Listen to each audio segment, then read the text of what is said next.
ಜಯಂತ್ ಮನೆಯಲ್ಲಿ ವಿಚಾರವಾಗಿ ಈಗ ಇಂಚಿಂಚು ಪರಿಶೀಲನೆ ನಡೆಸೋ ಪ್ರಕ್ರಿಯೆ ನಡೀತಾ ಇದೆ. SIT ತಡದಿಂದ ಜಯಂತ್ ಮನೆಯಲ್ಲಿ ಪರಿಶೀಲನೆ ನಡೀತಾ ಇದ್ದು ಜಯಂತ್ ಮನೆಗೆ ಊಟ ತರಿಸ್ಕೊಂಡಿದ್ದಾರೆ ಸದ್ಯ ಅಧಿಕಾರಿಗಳು. ಅಂದರೆ ಸಮಯ ಆಗಿದೆ, ಅವ್ರು ಬರ್ತಾನೆ ಹತ್ರ 2 ಗಂಟೆ ಆಗಿತ್ತು, 3:30, ಇನ್ನೂ ಎಷ್ಟೊತ್ತಾಗುತ್ತೋ ಗೊತ್ತಿಲ್ಲ. ಹಾಗಾಗಿ ಫೋಟೋ ನೆಗೆಟಿವ್ಸ್ ಪರಿಶೀಲನೆ ಕೂಡ ನಡೀತಾ ಇದೆ ಅನ್ನುವಂಥದ್ದು ಗೊತ್ತಾಗ್ತಾ ಇದೆ. ಅವ್ರ ಮನೆಯಲ್ಲಿ ಕೆಲವು ವಸ್ತುಗಳು ಏನೇನು ಸಿಗ್ತಾ ಇದೆ ಅದನ್ನೆಲ್ಲನೂ ಪರಿಶೀಲನೆ ಮಾಡುವಂಥ ಪ್ರಕ್ರಿಯೆ ಇದೆಲ್ಲವೂ ಕೂಡ ನಡೀತಾ ಇದೆ. ಸ್ವಲ್ಪ ಹೊತ್ತು ನಡೀಬೋದು. ಆಮೇಲೆ ಅವ್ರ ಮಕ್ಕಳೇನೋ ಇದ್ದಾರೆ ಅಂತ ಕಾಣಿಸುತ್ತೆ, ಸಣ್ಣ ಹುಡುಗರು ಅಂತ ಕಾಣಿಸುತ್ತೆ, ಇನ್ನು ಹೈಸ್ಕೂಲು ಅಥವಾ ಪ್ರೈಮರಿ ಸ್ಕೂಲ್ಗೆ ಹೋಗುವಂಥ ಮಕ್ಕಳು ಅಂತ ಕಾಣಿಸುತ್ತೆ. ಯಾಕಂದರೆ ಜಯಂತ್ ನಮ್ಮ ಪ್ರತಿನಿಧಿ ಪೃಥ್ವಿ ಜೊತೆಗೆ ಮಾತನಾಡ್ತಾ ಅದನ್ನೇ ಹೇಳ್ತಾ ಇದ್ರು. ಅಂದರೆ ಮಕ್ಕಳು ಇದ್ದಾರಲ್ಲ, ಏನು ಸಣ್ಣ ಮಕ್ಕಳು ಏನು ಸುಳ್ಳು ಹೇಳಲ್ಲ. ಅವ್ರನ್ನ ಕೇಳಿಬೇಕಾದ್ರೆ ಎಷ್ಟು ದಿವಸ ಇದ್ದ ಯಾರು ಆ ಚಿನ್ನಯ್ಯ ಆತ ಏನು 3 ದಿನ ಇದ್ದ ಅಂತ ನನಗಿರೋ ಮಾಹಿತಿ, 2 ದಿನ ಅಂತ ಅವ್ರು ಹೇಳ್ತಾರೆ. ಇದೆಲ್ಲ ಮಕ್ಕಳ ಹತ್ರ ಕೇಳಿ, ನಾವೆಲ್ಲ ಹೋಗಿ ಮಕ್ಕಳನ್ನ ಕೇಳೋಕ್ಕಾಗಲ್ಲ ಈಗ. ಬಟ್ ಇದಕ್ಕೆಲ್ಲ ಉತ್ತರ ಕೊಡಬೇಕಾದಂಥದ್ದು ಜಯಂತ್ ಅವರೇ. ಇದನ್ನು ಒಂದು ರೀತಿ ಈಗ ಷಡ್ಯಂತ್ರ ಅಂತ ರೀತಿಯೇ ಒಂದು ಪರಿಗಣಿಸ್ತಾ ಇರುವಂಥ ಸಂದರ್ಭದಲ್ಲಿ ಜಯಂತ್ ಇವರೆಲ್ಲ ಷಡ್ಯಂತ್ರದ ಒಂದು ಭಾಗನ ಅಂತೇಳಿ ಈಗ ಸಹಜವಾಗಿ ಗುಮಾನಿ ಹುಡ್ತಾ ಇರುವಂಥ ಸಂದರ್ಭ. ಭಾಳ ವರ್ಷಗಳಿಂದ ಬೇರೆ ಬೇರೆ ವಿಚಾರವಾಗಿ ಇವರೆಲ್ಲ ಹೋರಾಟ ಮಾಡ್ಕೊಂಬಂದಂಥವ್ರು. ಅಲ್ಲಿ ನಡೆದಂಥ ಒಂದು ಕೊಲೆ ಪ್ರಕರಣ, ಅದು ಅತ್ಯಾಚಾರ ಆಗಿದ್ದೆ ಅನ್ನುವಂಥ ವಿಚಾರವಾಗಿ ಹೋರಾಟ ನಡೆಸ್ಕೊಂಬಂದರು. CID ತನಿಖೆ ಬಂತು, ಅದಕ್ಕೆ ಸಂಬಂಧಪಟ್ಟಂಗೆ ಆರೋಪಿ ಯಾರು ಅನ್ನುವಂಥದ್ದು ಆಯಿತು. ಆತ ಮತ್ತೆ ವಿಚಾರಣಾ ದಿನ ಕೈದಿಯಾಗಿ ಭಾಳ ವರ್ಷ ಇದ್ದ. ಅದಾದ ನಂತರ ಖುಲಾಸೆ ಆದ ಒಂದು ಪ್ರಕರಣ. ಇವರು ಈ ಧರ್ಮಸ್ಥಳಕ್ಕೆ ಸಂಬಂಧಪಟ್ಟಾಗಿನ ಸಂಘ ಸಂಸ್ಥೆಗಳು ಅದರಲ್ಲೆಲ್ಲ ಬಡ್ಡಿ ವ್ಯವಹಾರ ಮಾಡ್ತಿದ್ದಾರೆ ಅಂತ ಹೇಳ್ಕೊಂಬಿಟ್ಟು ಹೋರಾಟ ಮಾಡ್ತಾ ಇದ್ದಂಥ ಟೀಮ್ನಲ್ಲಿ ಜಯಂತ್ ಕೂಡ ಇದ್ದರು. ಮತ್ತೊಂದು ಕೇಸು, ಯಾವುದೋ ಲ್ಯಾಂಡ್ ಗ್ರ್ಯಾಬಿಂಗ್ ವಿಚಾರ ಅಂತ ಹೇಳ್ಕೊಂಡು ಇವರೆಲ್ಲ ಬೇರೆ ಬೇರೆ ವಿಚಾರಗಳನ್ನು ಇಟ್ಕೊಂಡು ಹೋರಾಟ ಮಾಡ್ತಾ ಇದ್ದಂಥ ಟೀಮು ಧರ್ಮಸ್ಥಳದ ಒಂದು ಕುಟುಂಬದ ವಿರುದ್ಧವಾಗಿ. ಆದರೆ ಈಗ ಎಲ್ಲರಿಗೂ ಒಂದು ರೀತಿ ಕುತ್ತಿಗೆಗೆ ಬಂದಿದೆ ಈ ಪ್ರಕರಣ. ಅದಕ್ಕೆಲ್ಲ ಕಾರಣ ಅಂತಂದ್ರೆ ಈ ಬುರುಡೆ ವ್ಯಕ್ತಿಯನ್ನು ನಂಬಿ ಹಿಂಗೆ ಆಗ್ಬಿಟ್ವಾ ಅನ್ನುವಂಥದ್ದು ಬಹುಶಃ ಅವರಲ್ಲಿರುವಂಥ ಗೊಂದಲ. ಸಿಗ ಒಂದ್ ಕಡೆ ಬೆಂಗಳೂರಲ್ಲಿ ಮಹಜರ್ ನಡೀತಾ ಇದೆ. ಈಗ ಬೆಂಗಳೂರು ಬಳಿಕ ತಮಿಳುನಾಡಿಗೆ ತೆರಳಲಿದೆ SIT. ಚಿನ್ನಯ್ಯನನ್ನ ತಮಿಳುನಾಡಿಗೆ ಕರೆದೊಯ್ಯಲಿದೆ. ಬೆಂಗಳೂರಿನ ಮಹಜರು ಮುಗಿದ ಮೇಲೆ ತಮಿಳುನಾಡಿನಲ್ಲಿ ಕೂಡ SIT ಮಹಜರನ್ನ ಮುಂದುವರಿಸುತ್ತೆ. ತಮಿಳುನಾಡಿನ ಸೇಲಂನಲ್ಲಿರುವಂತಹ ಆರೋಪಿ ಚಿನ್ನಯ್ಯನ ಮನೆಗೆ ತೆರಳಿ ಅಲ್ಲಿ ಮಹಜರ್ ಕಾರ್ಯ ಮುಂದುವರಿಯುತ್ತೆ. ಚಿನ್ನಯ್ಯ ಮನೆಯಲ್ಲಿ SIT ಅಧಿಕಾರಿಗಳಿಂದ ಈಗ ಬೆಂಗಳೂರು ಮನೆಯಲ್ಲಿ ಏನು ಮಹಜರ್ ನಡೀತಾ ಇದೆ, ಇದಾದ ಬಳಿಕ ತಮಿಳುನಾಡಿಗೆ ತೆರಳಿ SIT ಚಿನ್ನಯ್ಯನ ಮನೆಯನ್ನ ಮಹಜರ್ ಮಾಡುತ್ತೆ. ತಮಿಳುನಾಡಿನ ಸೇಲಂನಲ್ಲಿರುವಂತಹ ಆರೋಪಿ ಚಿನ್ನಯ್ಯನ ಮನೆ.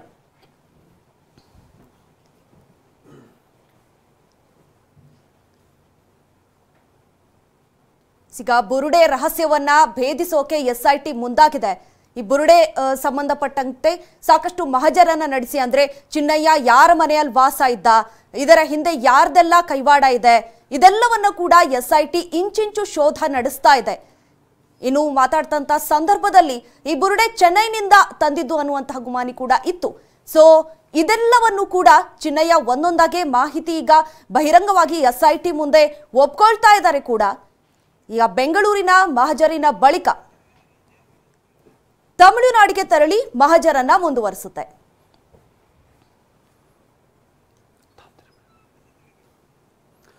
ಇನ್ನು ಶಿವಪ್ರಸಾದ್ ನಮ್ಮ ಪ್ರತಿನಿಧಿ ಜಯಂತ್ ನಿವಾಸದ ಬಳಿಯಿಂದ ನಮ್ಮ ಜೊತೆಗೆ ನೇರ ಸಂಪರ್ಕದಲ್ಲಿ ಜಾಯಿನ್ ಆಗ್ತಾ ಇದ್ದಾರೆ. ಶಿವು, ನಮ್ಮ ಜೊತೆಗೆ ಜಯಂತ್ ಇನ್ಫ್ಯಾಕ್ಟ್ ಮಾತನಾಡಿದ್ರು, ಅಂದ್ರೆ ನಮ್ಮ ಪ್ರತಿನಿಧಿ ಪೃಥ್ವಿ ಜೊತೆಗೆ. ಆತ ಮನೇಲಿ ಬಂದಿದ್ದು ಹೌದು, 3 ದಿವಸ ಇದ್ದ. ನಾನೇ ಆ ಸಂದರ್ಭದಲ್ಲಿ ಮನೆಯವರೆಲ್ಲ ಊಟ ಹಾಕಿದ್ದಾರೆ, ನನ್ ಗ್ರಾಚಾರ ಯಾವುದೋ ಲಾಡ್ಜಲ್ಲಿ ತಗೊಂಡೋಗಿ ರೂಮ್ ಮಾಡ್ಕೊಡು ಅಂತಂದಿದ್ರು. ನಾ ಮನೆಗೆ ಕರ್ಕೊಂಬಂದು ಇಟ್ಕೊಂಡ್ಬಿಟ್ಟೆ. ಈಗ ಮಕ್ಕಳಲ್ಲೇ ಇದ್ದಾರೆ, ಅವ್ರೇನು ಸಣ್ಣ ಹುಡುಗರು, ಅವ್ರು ಸುಳ್ಳು ಹೇಳಲ್ಲ, ಅವ್ರನ್ನೇ ಕೇಳಿ, ಈ ಥರದ್ದೆಲ್ಲ ವಿಚಾರವನ್ನ ಅವ್ರು ನಮ್ಮ ಜೊತೆಗೆ ಮಾತನಾಡಿದ್ರು ಶಿವು. ಅಲ್ಲಿಗೆ ಆ ವ್ಯಕ್ತಿ ಈ ಮನೇಲಿ ಇದ್ದ ಅನ್ನುವಂಥದ್ದು ಬಹಳ ಕ್ಲಿಯರ್ ಇದೆ. ಈಗ ಅಲ್ಲಿ ಯಾರ್ಯಾರಿದ್ದಾರೆ, ಅವ್ರ ಪತ್ನಿನೂ ಬಹುಶಃ ಏನೋ ಡ್ಯೂಟಿಗೆ ಹೋಗಿದ್ದಾರೆ ಅಂತ ಕಾಣಿಸುತ್ತೆ ಅಂತ ಜಯಂತ್ ಹೇಳ್ತಾ ಇದ್ದ. ಈಗ ತನಿಖೆ ಮತ್ತೊಂದು ಮಹಜರ್ ಇದೆಲ್ಲ ಹೇಗೆ ನಡೀತಾ ಇದೆ, ಅಲ್ಲಿ ಪೊಲೀಸರು ನಿರೀಕ್ಷೆ ಮಾಡ್ತಾ ಇರುವಂತ ಮಾಹಿತಿಗಳು ಆ ಸ್ಥಳದಿಂದ ಏನ್ ಲಭ್ಯ ಆಗಿದೆ, ಅವರಿಗೆ ಏನ್ ಡೀಟೇಲ್ಸ್ ಗೊತ್ತಾಗ್ತಾ ಇದೆ ಶಿವು? ಮಾಲ್ತೇಶ್, ಟಿವಿ9ನ ದೃಶ್ಯಾವಳಿಗಳು ನೀವು ಈಗಾಗಲೇ ಗಮನಿಸಬಹುದಾಗಿದೆ. ಸದ್ಯದ ಮಟ್ಟಿಗೆ ಜಯಂತ್ ನಿವಾಸದಲ್ಲಿ ಕಳೆದ 2 ಗಂಟೆಗಳಿಂದಲೂ ಕೂಡ ನಿರಂತರವಾಗಿ ಮಹಜರು ಕಾರ್ಯವನ್ನು ನಡೆಸಿರ್ತಕ್ಕಂಥದ್ದು. ಟಿವಿ9ಗೆ ಲಭ್ಯವಾಗಿರ್ತಕ್ಕಂಥ ಮಾಹಿತಿಯ ಪ್ರಕಾರ, ಈಗಾಗಲೇ ಜಯಂತ್ ನೀಡಿರ್ತಕ್ಕಂಥ ಮಾಹಿತಿ ಪ್ರಕಾರ ಮಂಗಳೂರಿನ ಪ್ರತಿನಿಧಿ ಪೃಥ್ವಿ ಜೊತೆಗೆ, ಟಿವಿ9 ಪ್ರತಿನಿಧಿ ಪೃಥ್ವಿ ಜೊತೆಗೆ ಮಾತನಾಡಿದ್ದಾರೆ. ಒಂದಷ್ಟು ಮಾಹಿತಿಯನ್ನು ಕೂಡ ನೀಡಿರ್ತಕ್ಕಂಥದ್ದು. ನನ್ನ ಮನೆಗೆ ಜಯಂತ್ ಬಂದರೆ, ಜಯಂತ್ ಅವರ ಮನೆಗೆ ಚಿನ್ನಯ್ಯ ಬಂದಿದ್ದನ್ನ ಖಚಿತಪಡಿಸಿರ್ತಕ್ಕಂಥದ್ದು. ಒಂದು 2 ರಿಂದ 3 ದಿನಗಳ ಕಾಲ ಚಿನ್ನಯ್ಯ ಇದೇ ಮನೆಯಲ್ಲಿ ವಾಸವಿದ್ದ ಅಂತ ಹೇಳಿ ಮಾಹಿತಿಯನ್ನು ನೀಡಿರ್ತಕ್ಕಂಥದ್ದು. ಅಂದ್ರೆ ಚಿನ್ನಯ್ಯ ಜಯಂತ್ ಮನೆಗೆ ಬಂದಿದ್ದನ್ನ ಈಗಾಗಲೇ ಒಪ್ಕೊಂಡಿರ್ತಕ್ಕಂಥದ್ದು. ಕಳೆದ 3 ದಿನಗಳ ಕಾಲ ಆತನನ್ನ ಲಾಡ್ಜ್ ಒಂದರಲ್ಲಿ ಇರಿಸುವಂತೆ ಹೇಳಿದ್ರು. ಆದ್ರೆ ನಾನು ನನ್ನ ಮನೆಯಲ್ಲೇ ಇಟ್ಕೊಂಡಿದ್ದೆ, ನನ್ನ ಮನೆಯಲ್ಲಿ ಆತನಿಗೆ ಊಟವನ್ನು ಕೂಡ ನೀಡಿದ್ದೇವೆ ಅಂತ ಹೇಳಿ ಆತ ಈಗಾಗಲೇ ಹೇಳಿರ್ತಕ್ಕಂಥದ್ದು. ಮನೆಯಲ್ಲಿ 2 ಸಣ್ಣ ಮಕ್ಕಳು ಇದ್ದಾರೆ, ಅವರನ್ನು ಕೂಡ ಪ್ರಶ್ನೆ ಮಾಡಿ ಅವರಿಂದ ಬೇಕಾದ್ರೆ ಮಾಹಿತಿಯನ್ನು ಪಡ್ಕೊಳ್ಳಿ. 2 ರಿಂದ 3 ದಿನಗಳ ಕಾಲ ಚಿನ್ನಯ್ಯ ಪೀಣ್ಯದಲ್ಲಿರ್ತಕ್ಕಂಥ ಮಲ್ಲಸಂದ್ರದ ಜಯಂತ್ ನಿವಾಸದಲ್ಲಿ ವಾಸವಾಗಿದ್ರು ಅಂತ ಹೇಳಿ ಮಾಹಿತಿಯನ್ನು ನೀಡಿರ್ತಕ್ಕಂಥದ್ದು. ಈಗಾಗಲೇ ಇದಕ್ಕೆ ಸಂಬಂಧಪಟ್ಟಂತೆ SIT ಅಧಿಕಾರಿಗಳು ಕೂಡ SP ಸೈಮನ್ ನೇತೃತ್ವದ ತಂಡ ಮಾಹಿತಿಯನ್ನು ಕಲೆ ಹಾಕ್ತಿದ್ದಾರೆ. ಮಹಜರು ಪ್ರಕ್ರಿಯೆಯಲ್ಲೂ ಕೂಡ ನಡೆಸಿರ್ತಕ್ಕಂಥದ್ದು. ಸದ್ಯ ಕೆಲವು ನಿಮಿಷಗಳ ಹಿಂದೆಯಷ್ಟೇ ಊಟವನ್ನು ಕೂಡ ಈಗಾಗಲೇ ಇಲ್ಲಿರ್ತಕ್ಕಂಥ ಸ್ಥಳೀಯ ಬಗಲ್ಗುಂಟೆ ಪೊಲೀಸರು ತೆಗೆದುಕೊಂಡು ಹೋಗಿರ್ತಕ್ಕಂಥದ್ದು. ಮನೆಯಲ್ಲಿ ಊಟವನ್ನು ಮಾಡಿ ಈಗಾಗಲೇ ನನ್ನ ಬಲಭಾಗದಲ್ಲಿ ನೀವೇನೇನು ಗಮನಿಸ್ತಾ ಇದ್ದೀರಾ, ಇದೇ ಒಂದು ವೆಹಿಕಲ್ ನಲ್ಲಿ ಈಗಾಗಲೇ ಆತನನ್ನ ಕರೆದುಕೊಂಡು ಹೋಗೋದಕ್ಕೆ ಯಾವ ವೆಹಿಕಲ್ ನಲ್ಲಿ ಕರೆತಂದಿದ್ರು ಆ ವೆಹಿಕಲ್ ನಲ್ಲಿ ಚಿನ್ನಯ್ಯನನ್ನ ಕರೆದುಕೊಂಡು ಹೋಗೋದಕ್ಕೆ ಮತ್ತೊಂದು ಮಹಜರು ಸ್ಥಳಕ್ಕೆ ಕರೆದುಕೊಂಡು ಹೋಗೋದಕ್ಕೆ ಸಿದ್ಧತೆಗಳನ್ನು ಕೂಡ ಮಾಡ್ಕೊಂಡಿದ್ದಾರೆ. ಸೋಕೋ ಟೀಮ್ ಕೂಡ SIT ಅಧಿಕಾರಿಗಳ ಜೊತೆಗೆ ಇರತಕ್ಕಂಥದ್ದು. ಮನೆಯಲ್ಲಿ ಯಾರ್ಯಾರಿದ್ರು ಜಯಂತ್ ಅವರ ಮನೆಯ ಇತರ ಸದಸ್ಯರೇನಿದ್ದಾರೆ ಅವರಿಂದಲೂ ಕೂಡ ಮಾಹಿತಿಯನ್ನ SIT ಅಧಿಕಾರಿಗಳು ಪಡ್ಕೊಳ್ತಿದ್ದಾರೆ. TV9 ದೃಶ್ಯಾವಳಿಯಲ್ಲಿ ಗಮನಿಸಬಹುದಾಗಿದೆ. ಒಂದು ಮನೆಯಲ್ಲಿ ಜಯಂತ್ ಮನೆಯಲ್ಲಿ ಇನ್ನೂ ಕೂಡ ಮಹಜರು ಪ್ರಕ್ರಿಯೆಯನ್ನು ನಡೆಸಿರ್ತಕ್ಕಂಥದ್ದು. ಮಹಜರು ಪ್ರಕ್ರಿಯೆಗೆ ಸಂಬಂಧಪಟ್ಟಂತೆ ಅಲ್ಲಿ ಒಂದಷ್ಟು ಮಾಹಿತಿಗಳನ್ನು ಕಲೆ ಹಾಕುವ ನಿಟ್ಟಿನಲ್ಲಿ SIT ಅಧಿಕಾರಿಗಳು ನಿರತರಾಗಿರ್ತಕ್ಕಂಥದ್ದು. ಚಿನ್ನಯ್ಯ ಇಲ್ಲಿದ್ದಂಥ ಸಂಬಂಧಕ್ಕೆ ಸಂಬಂಧಪಟ್ಟಂತೆ ಒಂದಷ್ಟು ಎವಿಡೆನ್ಸ್ಗಳನ್ನು ಕೂಡ ಕಲೆ ಹಾಕುವಂತ ಕೆಲಸವನ್ನ ಮಾಡ್ತಿದ್ದಾರೆ. ಇಡೀ ಮನೆಯನ್ನ ಪರಿಶೀಲನೆಗೆ ಒಳಪಡಿಸಿರ್ತಕ್ಕಂಥದ್ದು, ಸರ್ಚ್ ವಾರೆಂಟ್ ಅನ್ನು ಪಡೆದುಕೊಂಡು ಮನೆಯನ್ನ ಪರಿಶೀಲನೆ ನಡೆಸಿರ್ತಕ್ಕಂಥದ್ದು. ಚಿನ್ನಯ್ಯ ನೀಡಿರ್ತಕ್ಕಂಥ ಹೇಳಿಕೆಯ ಆಧಾರದ ಮೇಲೆ ಬೆಂಗಳೂರಿನಲ್ಲಿ ಪೀಣ್ಯದಲ್ಲಿರ್ತಕ್ಕಂಥ ಮಲ್ಲಸಂದ್ರದ ಜಯಂತ್ ನಿವಾಸದಲ್ಲಿ ನಾನು ಇದ್ದೆ ಅಂತ ಹೇಳಿ ಆತ ಮಾಹಿತಿಯನ್ನು ನೀಡಿದ. ಇದರ ಸಲುವಾಗಿ ಜಯಂತ್ನನ್ನ ಇಲ್ಲಿಗೆ ಕರೆತಂದಿರ್ತಕ್ಕಂಥದ್ದು. ಈ ಬುರುಡೆ ಷಡ್ಯಂತ್ರವನ್ನ ಏನು ರೂಪಿಸಲಾಗಿತ್ತು, 25 ವರ್ಷದ ವ್ಯಕ್ತಿಯ ಬುರುಡೆ ಅದು ಅಂತ ಹೇಳಿ ಪತ್ತೆಯಾಗಿರ್ತಕ್ಕಂಥದ್ದು. ಮೊದಲಿಗೆ ಸೇಲಂನಿಂದ ಆತ ಆ ಬುರುಡೆಯನ್ನು ತೆಗೆದುಕೊಂಡು ಬಂದಿದ್ದ ಅಂತ ಹೇಳಿ ಮಾಹಿತಿ ಲಭ್ಯ ಆಗಿದೆ. ಇದಕ್ಕೆ ಸಂಬಂಧಪಟ್ಟಂತೆ ಜಯಂತ್ಗೂ ಕೂಡ ಆತ ಮಾಹಿತಿಯನ್ನು ನೀಡಿದ್ದ. ಆ ಬಳಿಕ ಬುರುಡೆಯ ಸುತ್ತ ವ್ಯವಸ್ಥಿತವಾಗಿ ಷಡ್ಯಂತ್ರವನ್ನು ಹೇಳಲಾಗಿರ್ತಕ್ಕಂಥದ್ದು. ಸೇಲಂನಿಂದ ಆತ ಬುರುಡೆಯನ್ನು ತಂದಿದ್ದೆ. ಆದರೆ ಇದಕ್ಕೆ ಸಂಬಂಧಪಟ್ಟಂತೆ ಮಾಹಿತಿಯನ್ನು ಕೂಡ ಈಗಾಗಲೇ SIT ಅಧಿಕಾರಿಗಳು ಕಲೆ ಹಾಕಿದ್ದಾರೆ. ಜಯಂತ್ ಮನೆಯಲ್ಲಿ ಆತನನ್ನ ಕರೆದುಕೊಂಡು ಬಂದು ಇಟ್ಟಿದ್ದೇಕೆ, ಜಯಂತ್ಗೂ ಈ ಒಂದು ಪ್ರಕರಣಕ್ಕೂ ಇರುವಂತಹ ಸಂಬಂಧ ಏನು ಅನ್ನೋ ನಿಟ್ಟಿನಲ್ಲಿ SIT ಅಧಿಕಾರಿಗಳು ತಮ್ಮ ತನಿಖೆಯನ್ನು ಚುರುಕುಗೊಳಿಸಿರ್ತಕ್ಕಂಥದ್ದು. ಮಾಲ್ತೇಶ್.